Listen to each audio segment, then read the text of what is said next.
أجبت دعاء نوح فانتصر وحملته في فلكك المشحون يا من أحال النار حول خليله روحا وريحانا بكونك كوني نحمده ونصلي على رسوله الكريم أما بعد অনেক অবুঝ ভাই বোন আছেন যারা দু একবার দোয়া করে বিরক্ত হয়ে যান, আল্লাহর প্রতি নাখোশ হয়ে বলেন কত দোয়া করেছি, কই কিছুই তো হলো না, আল্লাহ আমার কোনো দোয়াই তো কবুল করলেন না। সুবহানাল্লাহ, এ কেমন কথা? আমরা আল্লাহ রাব্বুল আলামিনের ব্যাপারে এ কেমন ধারণা রাখছি? প্রিয় ভাই ও বোন, আপনি কেন ভাবছেন যে আপনার দোয়াগুলো বৃথা গেছে, আপনার দোয়া আল্লাহ কবুল করেননি? সাহি মুসলিমে এসেছে, রাসূল সাল্লাল্লাহু আলাইহি ওয়াসাল্লাম ইরশাদ করেন, লা ইয়াজালু ইস্তাজাবু লিল আবদি মা লাম ইয়াদউ বিইসমিন আও কাতিআতি রাহিমিন মা লাম ইস্তাজিল। বান্দার দোয়া সব সময় কবুল করা হয় যতক্ষণ না সে কোনো গুনাহ বা আত্মীয়তার সম্পর্ক ছিন্নের দোয়া না করে এবং তাড়াহুড়া না করে। রাসূল সাল্লাল্লাহু আলাইহি ওয়াসাল্লামকে জিজ্ঞেস করা হয়, ইয়া রাসূলুল্লাহ, তাড়াহুড়া কি? তিনি উত্তর দিলেন, কদ দাআউতু ওয়া কদ দাআউতু ফালাম আরা ইস্তাজিবু লি ফায়াস্তাহসিরু ইনদা যালিকা ওয়া ইয়াদাউ দুআ। বান্দা বলে, আমি দোয়া করেছি, কত দোয়া করেছি, আমার মনে হয় না আমার দোয়া কবুল হবে। এই বলে সে নিরাশ হয়ে দোয়া ছেড়ে দেয়। এটি হলো তাড়াহুড়া। প্রিয় ভাই, এই হাদিস থেকে আমরা বুঝতে পারলাম আমাদের সব দোয়াই কবুল করা হয়, কিন্তু আমরা যদি তাড়াহুড়া করি, নিরাশ হয়ে বিরক্ত হয়ে দোয়া করা ছেড়ে দিই, তাহলে আমাদের দোয়ার কবুল করা হয় না।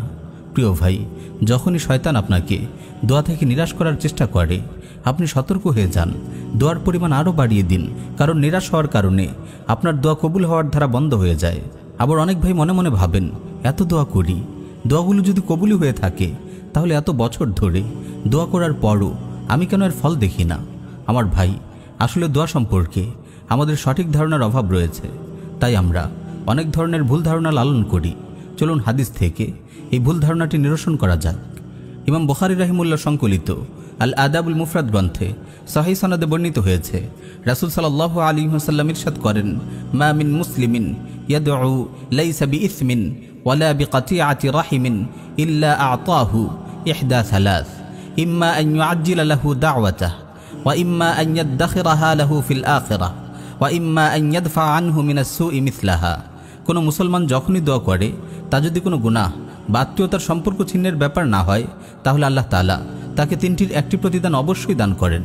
হয়তো সাথে সাথেই তার দোয়া কবুল করেন, অথবা আখিরাতের জন্য এই দোয়া সঞ্চয় করে রাখেন, অথবা তাকে অনুরূপ একটি ক্ষতি থেকে রক্ষা করেন।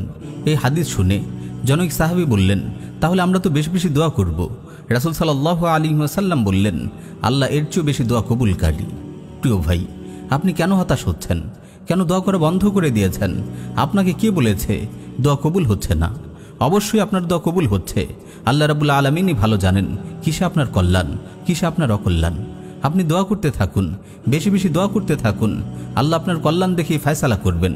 তিনি আপনার দোয়া সর্বাবস্থায় কবুল করেন, তবে ফল দেন আপনার কল্যাণের দিকে খেয়াল রেখে। তিনি যদি আপনার জন্য কল্যাণকর মনে করেন, তো সাথে সাথেই দোয়া কবুল করেন, অথবা দোয়ার ফল আখিরাতের অ্যাকাউন্টে জমা করে দেন, অথবা এই দোয়ার ফলের বরাবর কোনো মুসিবত থেকে আপনাকে রক্ষা করেন। সুবহানাল্লাহ, আপনি কিভাবে দোয়া করে নিরাশ হতে পারেন? আপনি কিভাবে দোয়া করা ছেড়ে দিতে পারেন?